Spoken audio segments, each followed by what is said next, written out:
Hello, my good friends. I am here from my hotel in Kansas City, Missouri, and I just got back from the first day of AWP.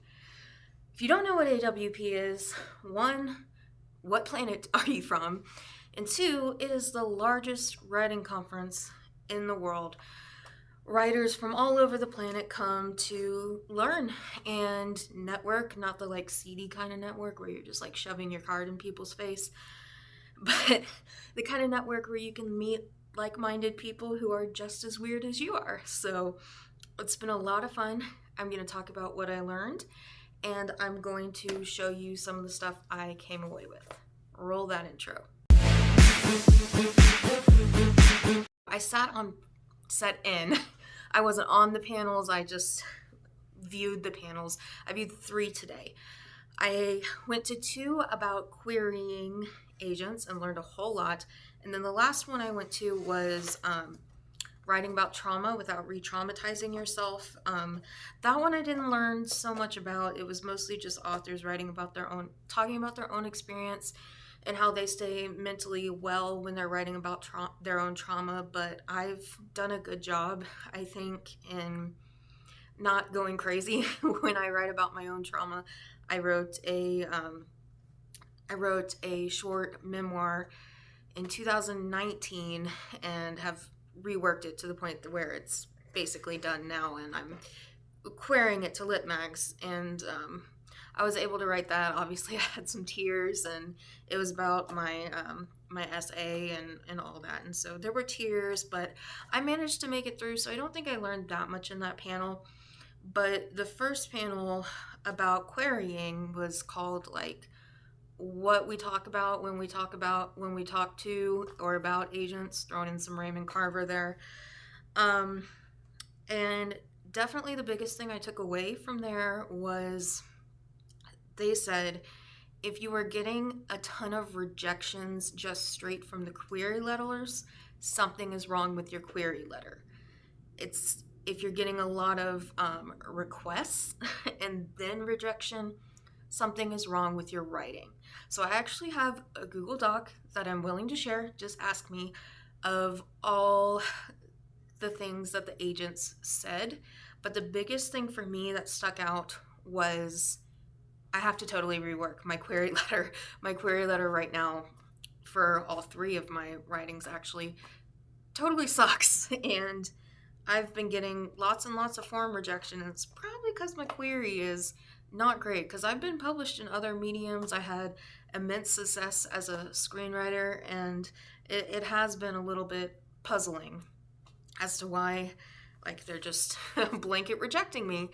But it's because my query is bad, and so I'm going to go back and not just like blanket query a general thing to a bunch of agents, which I've been doing because I was like, oh, someone will bite after a while, but they won't bite on a bad query. And my query's bad. This isn't really something we do in screenwriting. Screenwriting's mostly kind of face-to-face type stuff, and yeah, it's pitching. It's not writing a query letter. Like, I can pitch the hell out of my novel, but I can't write a query yet. So that's the main thing I learned. I was also really pleasantly surprised that one of the people on the second panel I went to was Lydia Kane. I don't know her last name. She wrote some of the Star Wars novels. She is also a doctor. And so I was brave enough to raise my hand and be like, okay, so you're a doctor who was crazy. You're a doctor who was crazy enough to start writing.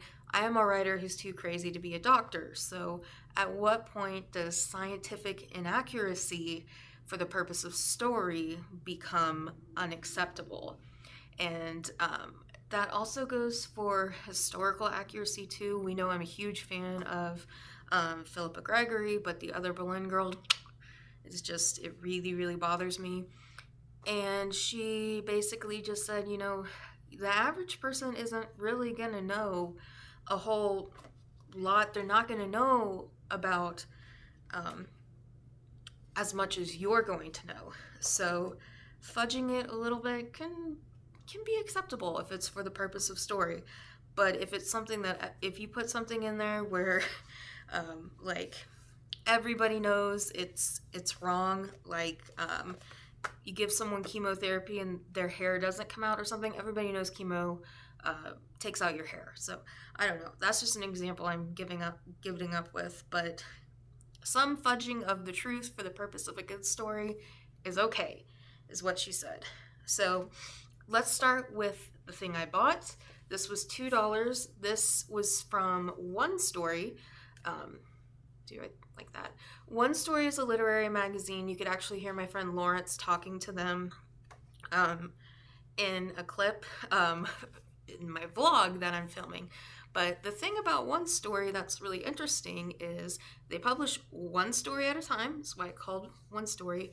And they only publish an author once. So unlike the New Yorker, who's published like Junot Diaz a million times, they give a fair shot to every author, no matter who they are, coming in. And my college professor was actually published through them. And the only downside to One Story is that they only publish fiction. So I got this little short story right here for $2, which is a little overpriced for a 20-page story, but I'll go ahead and read the first part. It's called You Can Be More. I haven't read it yet. But Rajama was washing dishes late one morning when the neighbors told her the news about her husband's accident. So cool. And then I got an issue of Dogwood. I believe this is from like this is an old one. This is not the current issue. It's from it's from 2019. But it's just a literary magazine, and it's got some stuff in it, and this is one I don't think I've submitted to yet, so I'm just going to check it out. And then on top of that, it came with some information on their MFA Low Residency Creative Writing Program at Fairfield University, which is in Connecticut, because this is their lit mag. And then I got some more stuff. An indie press that's open for submissions. I was talking to the editor. I don't think I'm going to go with an indie press because I'm not that avant-garde. And then I got some information about the creative writing MFA program at Texas State. Texas State is definitely not my first choice school, but it's one I think I can get in. And then some more information about creative writing program in Fairfield, and then this one is from Texas State again. And another freebie I got, because I did not bring a notebook, but because I type everything. So this was from Fairfield, their creative writing program. I do, like I said, I type everything, but boy, this computer is big and it's hard to take around with me. So got myself just a little journal for free. So that was day one of AWP, and it was a good day. See you guys.